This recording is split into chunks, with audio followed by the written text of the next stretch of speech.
Vous pouvez très simplement permettre à l'utilisateur de votre formulaire d'insérer plus rapidement des informations. Pour cela, vous allez devoir utiliser des listes déroulantes. C'est donc ce que nous allons apprendre tout au long de cette vidéo formation. Donc pour insérer une liste déroulante, vous vous rendez en haut et cliquez sur l'onglet Création.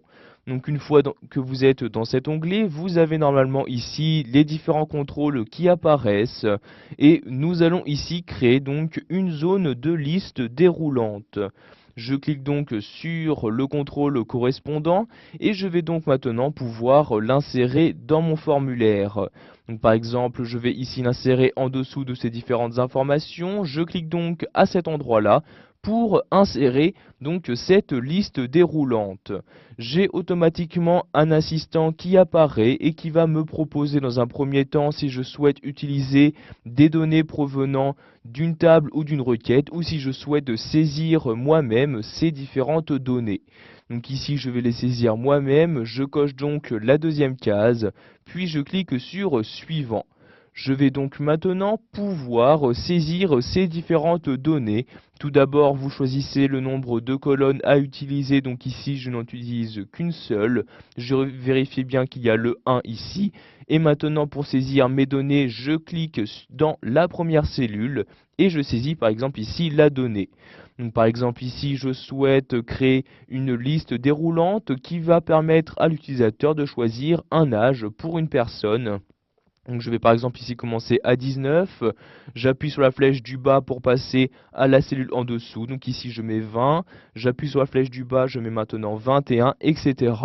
Donc vous pouvez de cette manière insérer autant de données que vous le souhaitez. Donc par exemple ici je m'arrête à 25, je clique donc maintenant sur suivant comme ceci, et avant de créer votre liste déroulante, vous allez lui attribuer un nom. Donc ici vous sélectionnez donc le nom actuel, et par exemple ici je vais la nommer âge comme ceci. Donc j'écris ici âge de cette manière, je clique maintenant sur terminer et automatiquement cette liste déroulante va s'insérer. Donc vous avez ici, si je clique en dehors, la liste déroulante qui apparaît. Je vais donc maintenant pouvoir la tester. Pour cela, je vais changer de mode d'affichage. Je fais donc ici un clic droit sur l'onglet et je clique sur mode formulaire. Donc c'est donc dans ce mode-là que vous pouvez remplir votre formulaire. Donc ici pour tester ma liste déroulante, je clique sur la flèche et comme vous pouvez le voir, il y a bien donc les différentes données que vous avez insérées qui y apparaissent.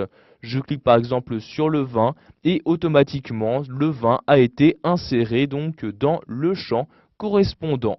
Pour maintenant accéder aux propriétés disponibles pour des listes déroulantes, vous refaites un clic droit sur l'onglet, puis vous cliquez sur mode page.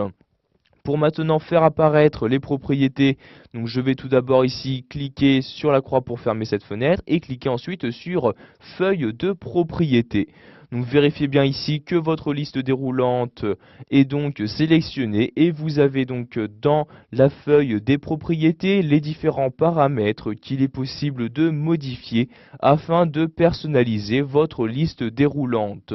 Vous pouvez par exemple de cette manière choisir le format des données à utiliser.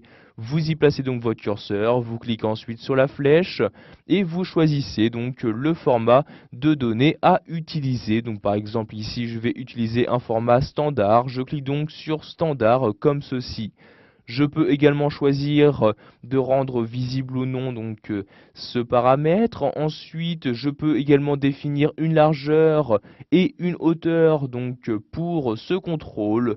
Je peux également choisir la couleur de fond à utiliser, modifier la bordure du contrôle ou encore mettre en forme le texte qui y apparaîtra. Donc, par exemple ici, je souhaite centrer automatiquement la donnée qui s'y trouve. Je clique donc dans la cellule, puis je clique sur la flèche, et ici je choisis centre comme ceci, et comme vous pouvez le voir maintenant dans ma liste déroulante, le chiffre qui apparaît est bien maintenant centré. Une fois que vous avez modifié ces différents paramètres, vous fermez ce volet de droite en cliquant sur la croix, et maintenant vous êtes bien revenu à votre formulaire. Voilà, vous savez